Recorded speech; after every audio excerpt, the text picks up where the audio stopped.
5 seconds to go.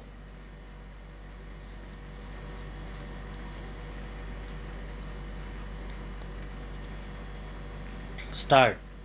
From a perusal of the inspection report dated 12th February 2004, it is clear that there is no finding recorded by the sub-registrar to the effect that the building was in existence prior to the date of the sale deed. On the contrary, the petitioner has taken a specific case before the authorities below that the construction was made after the sale deed was executed.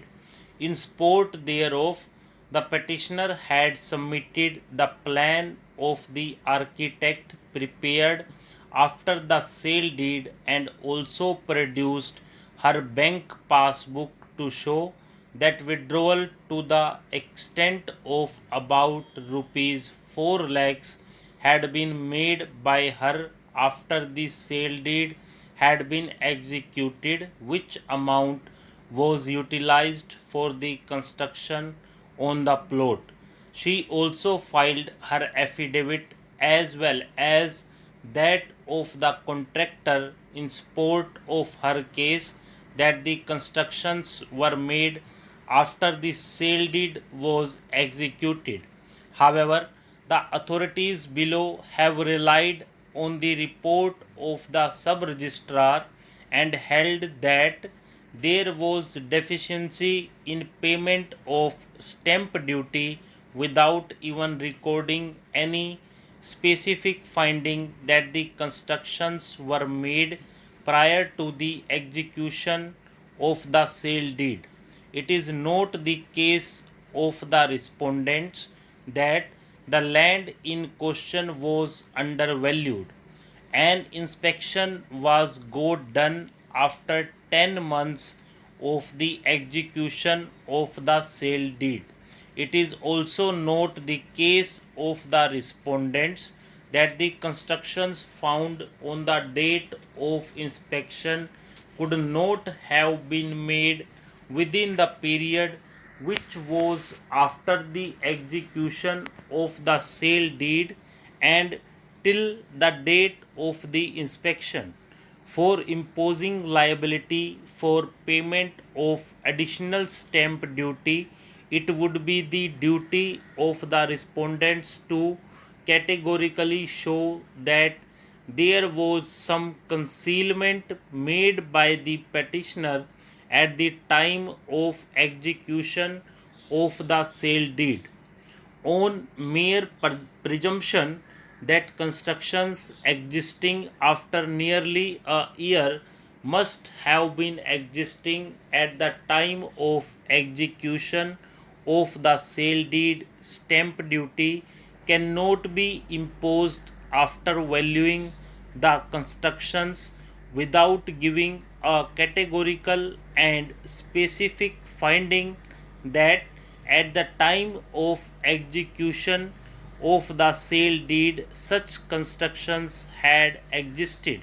It is settled law that market value for the purpose of determining the stamp duty has to be determined with reference to the date on which the document is executed and not on the basis of any improvements made on it thereafter.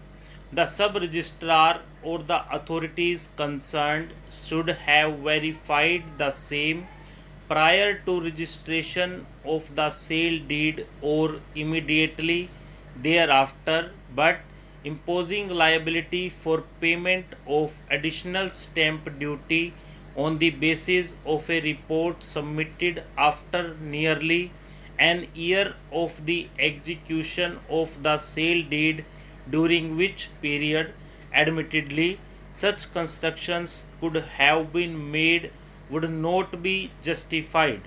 As such, the orders impugned in this writ petition are based on no sufficient evidence to show that there is any concealment of any material fact on the part of the petitioner or that the petitioner had purchased the plot with constructions. Learned counsel for the appellants argued his case and submissions were made by him.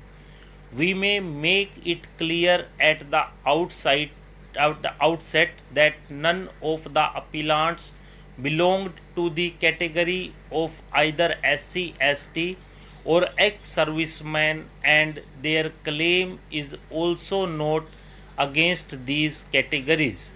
Hence, we consider it unnecessary to consider the validity of selection of the candidates made in these two categories. In other words, we confine our consideration to the validity of selection of the candidates made in the general category.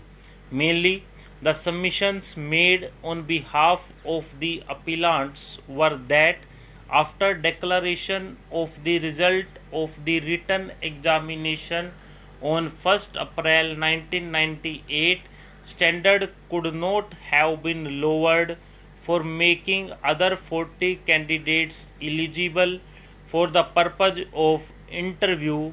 Criteria could not have been framed after declaration of result of the written examination. Maximum 21 candidates could have been called for interview in the rate of 1:3 in the general category on the basis of the merit of the written examination, whereas out of 78 candidates whose result was declared on 1st April 1998, more than 60 candidates from the general category. Learned Additional Solicitor General and Learned Senior Counsel for the respondents at the outset submitted that they have preliminary objection for the very entertaining of these appeals and considering the contentions advanced on behalf of the appellants on merits having regard to their conduct. According to them, the appellants made deliberate misrepresentation with regard to the allocation of marks, stating that 150 marks were for the written test and 100 marks for interview. Further, malafides were attributed to authorities on the basis of the relation and political influence which they gave it up before the High Court but again reiterated in the SLP. According to the Learned Counsel, these two grounds are good enough to dismiss the appeals by revoking leave granted without examining them on merits. Although we find justification in these submissions, but having heard the parties at length, we consider these appeals on the merits of the contentions as well. On behalf of the respondents, further submissions were made explaining the criteria fixed, in what circumstances more number of candidates were called for interview, and how the selection made was fair and proper.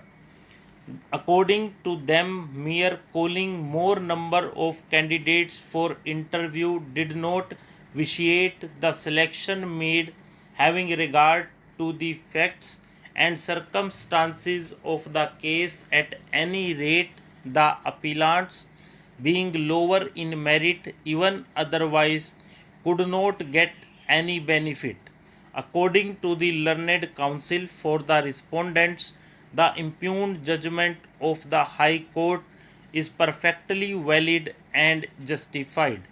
They also submitted that pursuant to the selection made, the selected non-official respondents have been continuing in service since May 1998, that is, they are continuing in service for about 5 years by now, and as such, these are not the fit cases for exercise of jurisdiction under Article 136 of the Constitution of India to interfere with the impugned judgment and order.